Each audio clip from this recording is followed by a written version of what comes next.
Assalamualaikum warahmatullahi wabarakatuh. Selamat malam, jumpa lagi dengan saya Aldi di channel Mereka Ada. Dimanapun kalian berada, saya doakan semoga kalian dalam kondisi sehat dan selalu diberikan kemudahan dalam menjalankan segala aktivitas. Di kesempatan kali ini saya akan membacakan cerita yang berjudul Sekar Pati tentang sebuah teror yang menghantui sebuah kampung.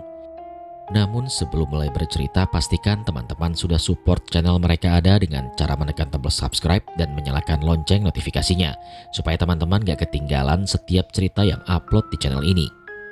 Gimana? Sudah siap? Kalau begitu tanpa banyak basa-basi lagi, mari kita mulai ceritanya.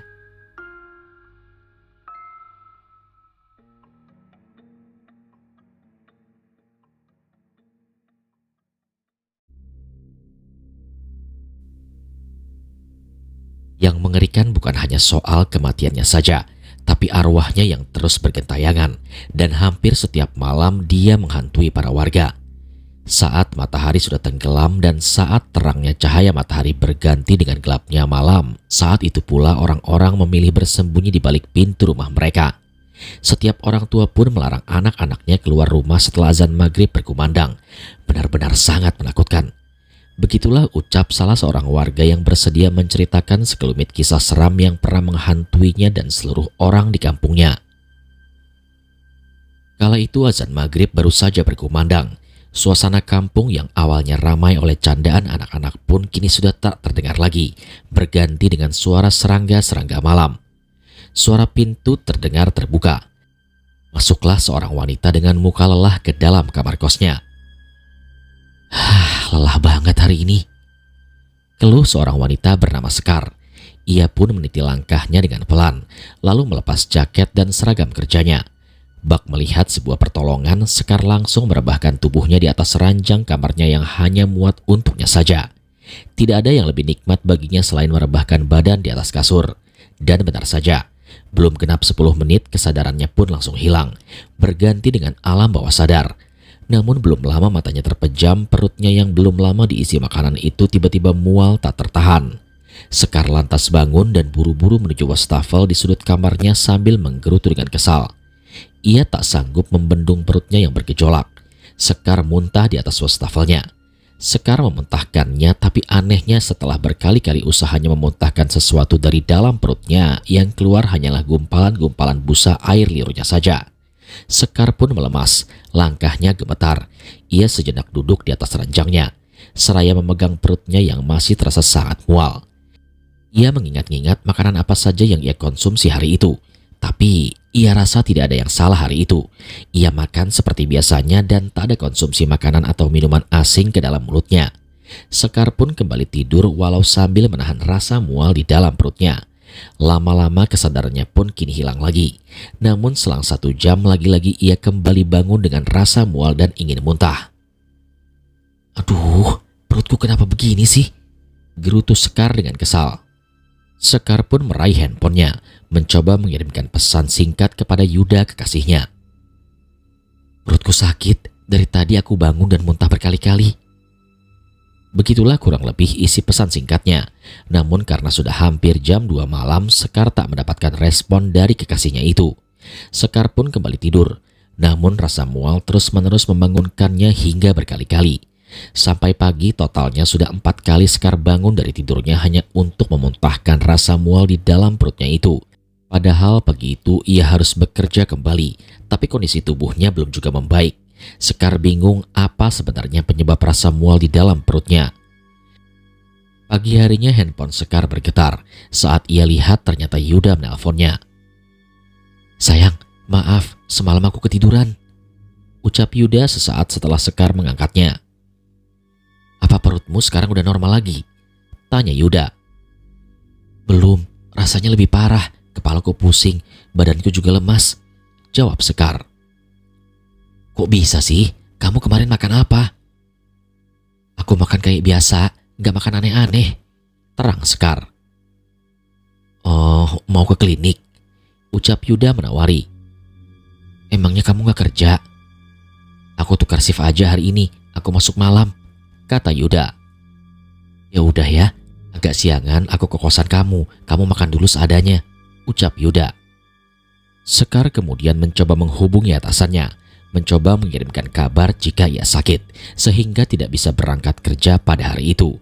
Beruntung ia memiliki atasan yang care dengan bawahannya sehingga Sekar dengan mudah mendapatkan izin. Beberapa jam kemudian Yuda sudah datang menjemputnya. Ia menunggu di depan kosan Sekar. Kemudian terdengar suara pintu kamar Sekar dibuka. Yuda yang menyadarinya pun menoleh dan melihat ke arah Sekar. "Ya ampun Sekar," ucap Yuda. Yuda kaget melihat Sekar dengan wajah pucat dan lemas. Langkahnya pun gontai sambil memegang perutnya yang sedari malam terasa mual. Yuda buru-buru menyusul Sekar kemudian membantunya berjalan. "Kamu kenapa sih? Aku gak mengira keadaanmu separah ini," ucap Yuda dengan kaget. "Gak tahu, dari tadi malam begini, aku gak tahu kenapa," jawab Sekar. Tanpa mampir kemana-mana, Yuda bertolak menuju ke klinik yang tak jauh dari daerah rumah kos Sekar.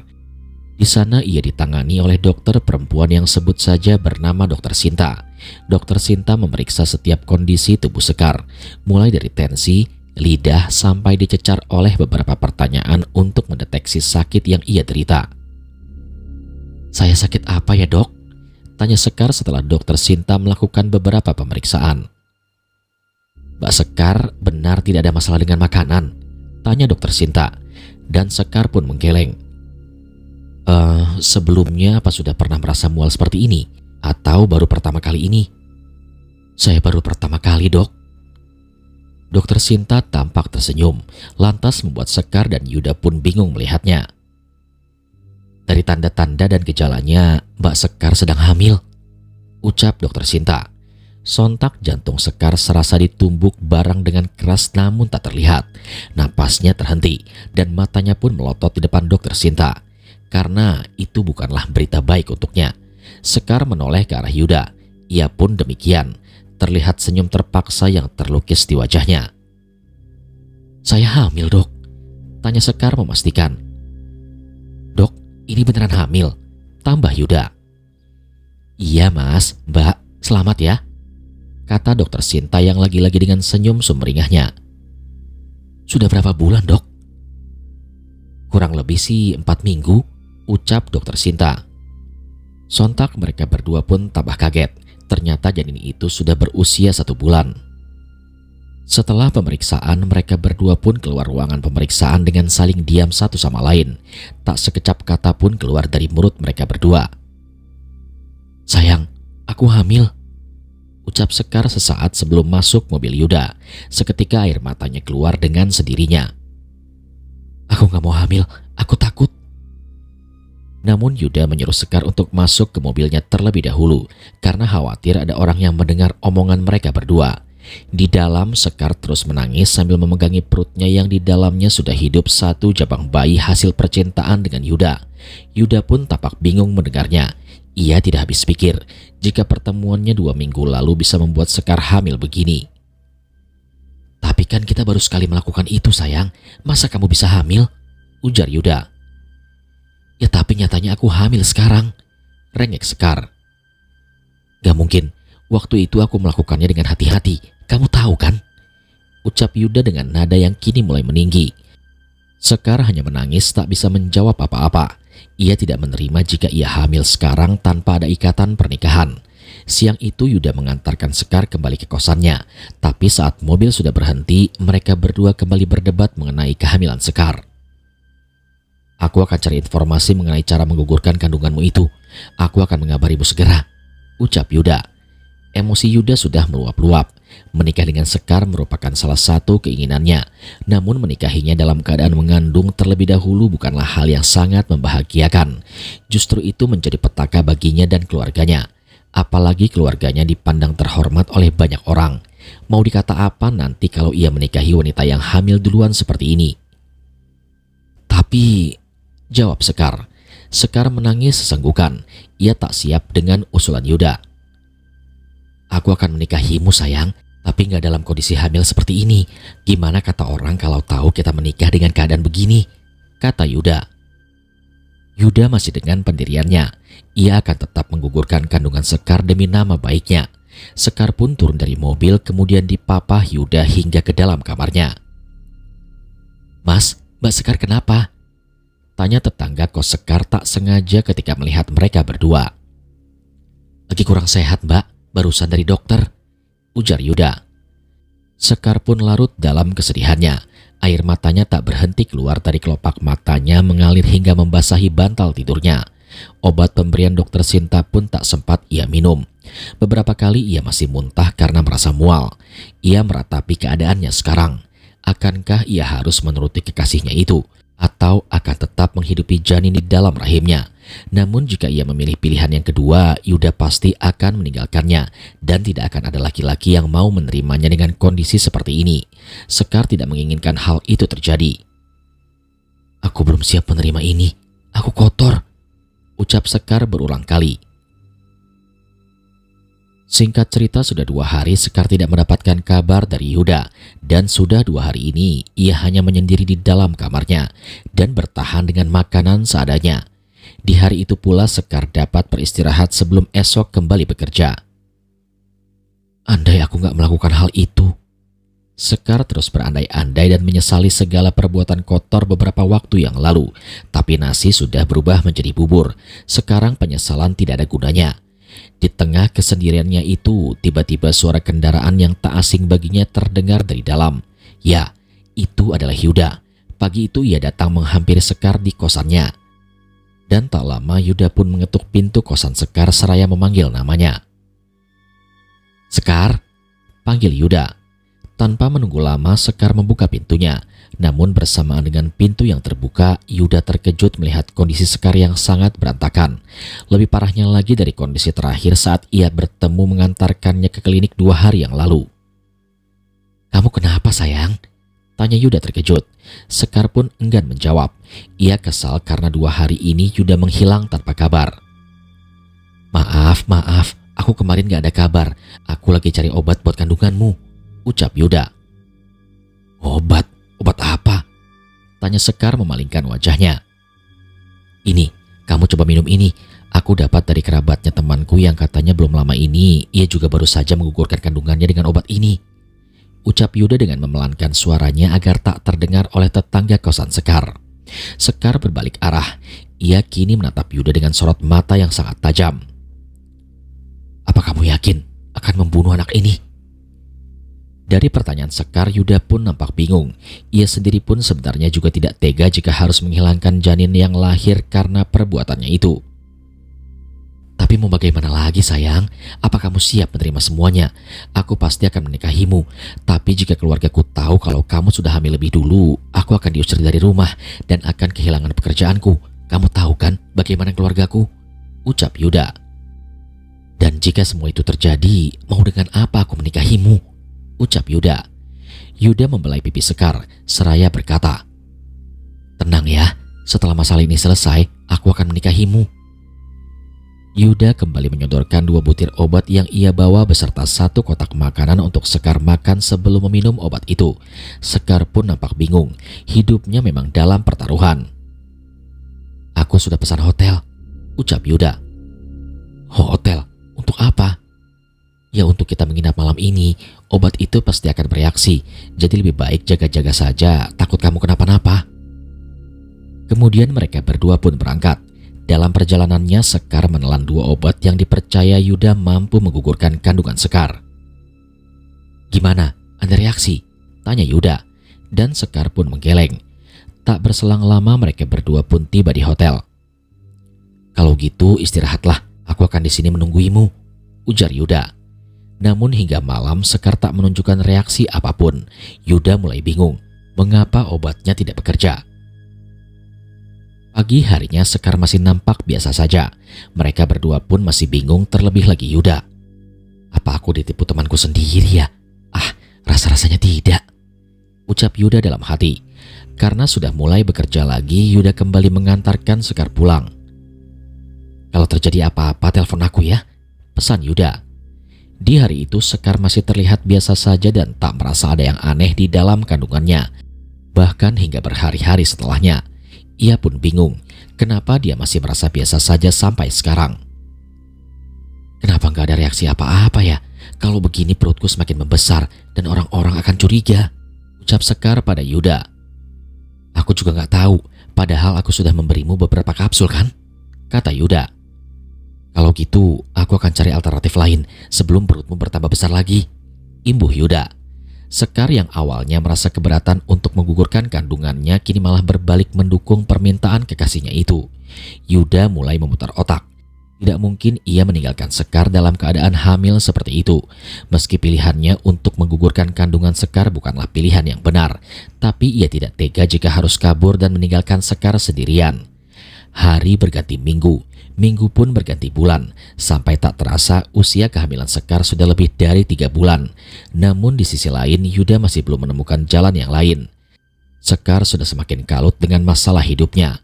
Mau dikata apa jika perutnya membesar namun belum ada ikatan pernikahan. Ancaman cemoohan orang, keluarga, dan ancaman ditinggalkan Yuda pun menghantui pikirannya setiap hari. Hingga pada suatu malam, entah dari mana Sekar tiba-tiba saja mendapatkan bungkusan plastik kecil berisi ramuan. Bagi sebagian orang, ramuan itu dipercaya sebagai ramuan yang dapat menggugurkan kandungan.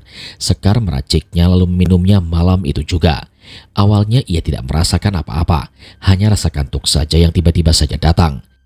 Kurang lebih jam 8 malam Sekar pun tertidur. Tak pernah terbesit di dalam pikirannya bahwa malam itu akan menjadi malam yang mencekam baginya. Sampai di tengah malam rasa sakit dan tidak nyaman membangunkan Sekar dari tidurnya. Awalnya ia kira itu hanyalah mimpi belaka, namun ternyata tidak. Seketika Sekar berkeringat dan badannya terasa panas. Kepalanya terasa pusing seperti ditusuk belasan jarum secara bersamaan. Apalagi perutnya. Sekar merasakan perutnya bergerak-gerak dan sangat perih. Ia menggeliat menahan sakit di atas ranjangnya sambil mengerang merintih kesakitan. Sakit, tolong, sakit. Dalam gelapnya kamar kos waktu itu, Sekar mengerang. Beberapa kali ia berusaha bangun dan meminta pertolongan. Namun rasa sakit di perutnya membuatnya tak bisa bergerak kecuali hanya menggeliat di atas ranjang. Tolong, tolong.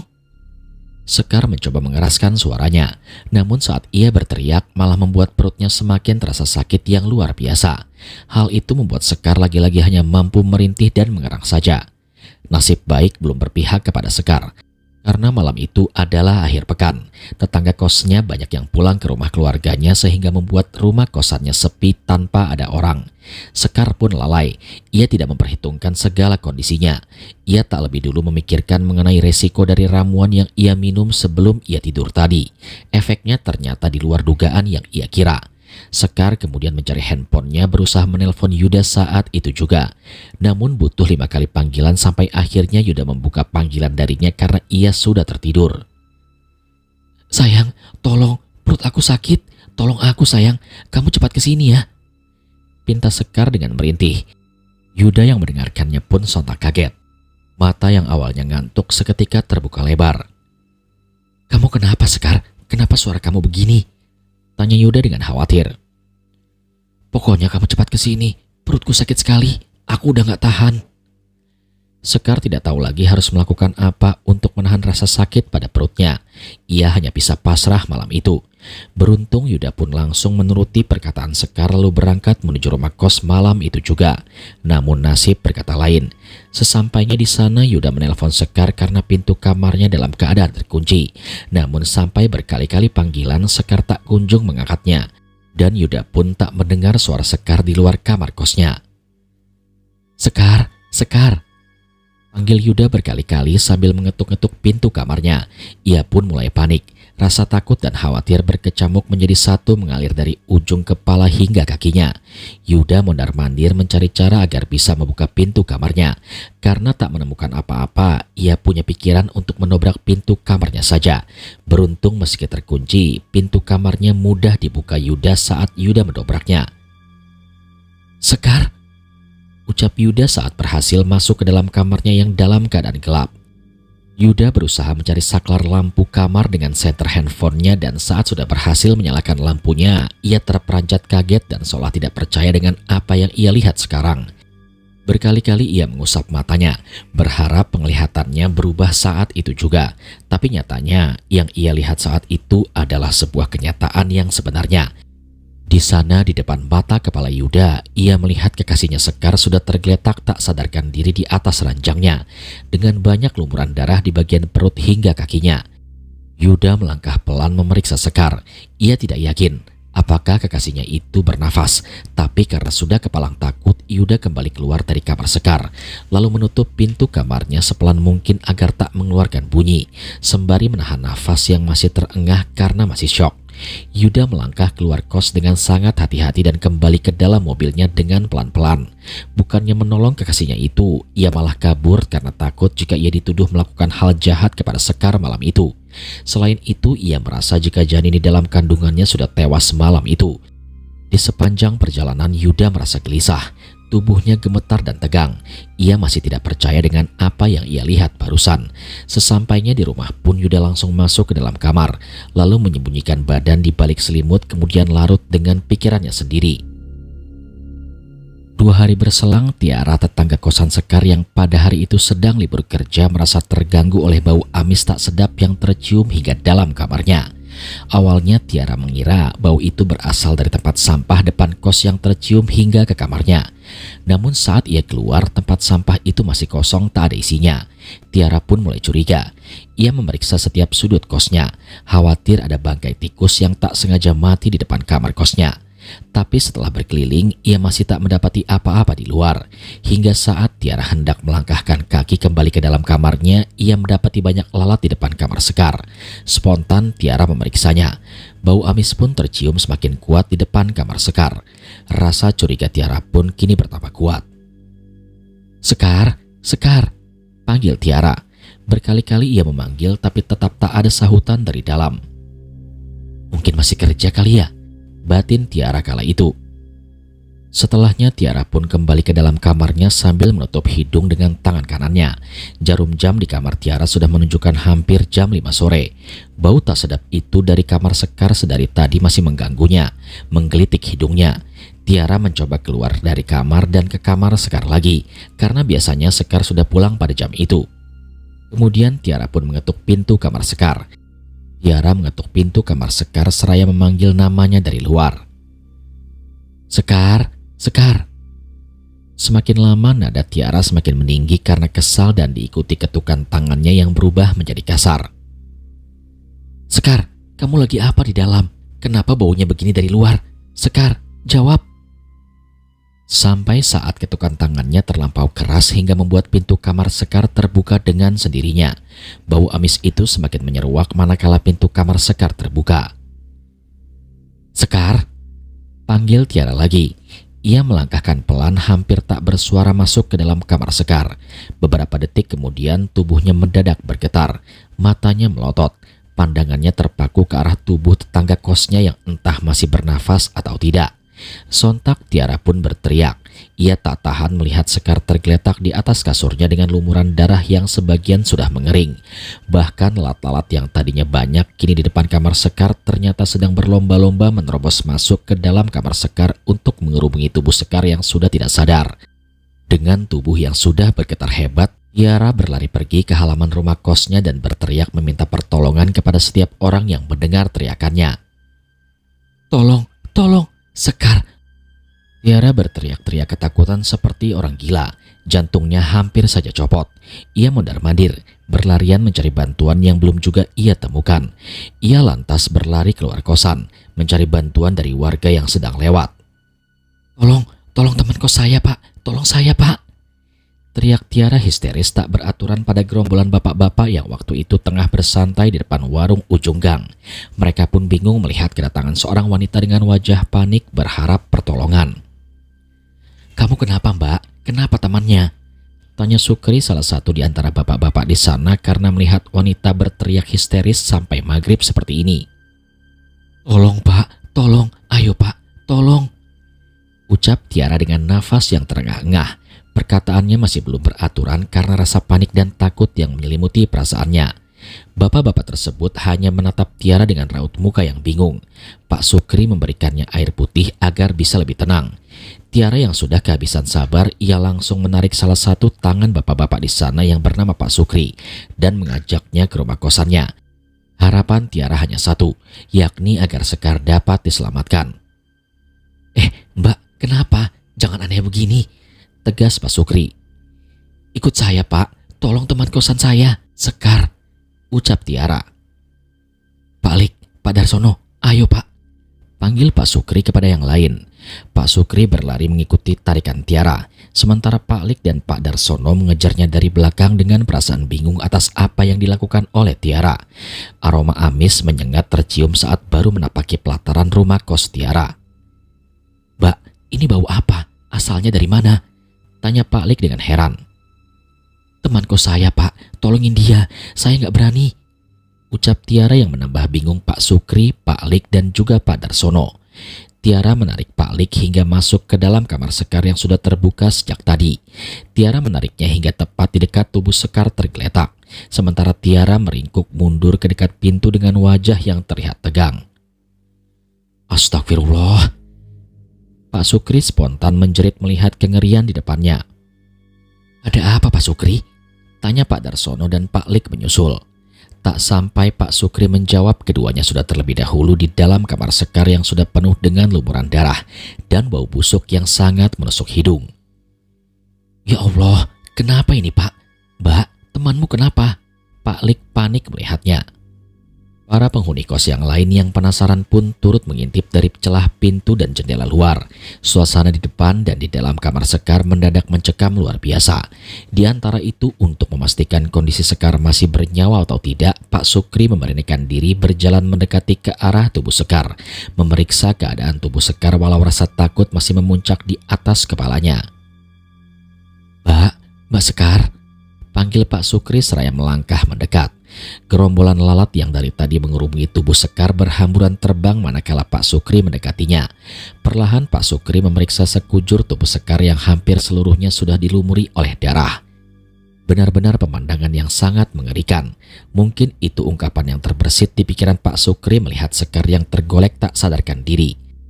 Pak Sukri kemudian mengarahkan jari telunjuknya ke cekukan leher dan pergelangan tangan Sekar untuk memeriksa denyut nadinya apakah masih ada.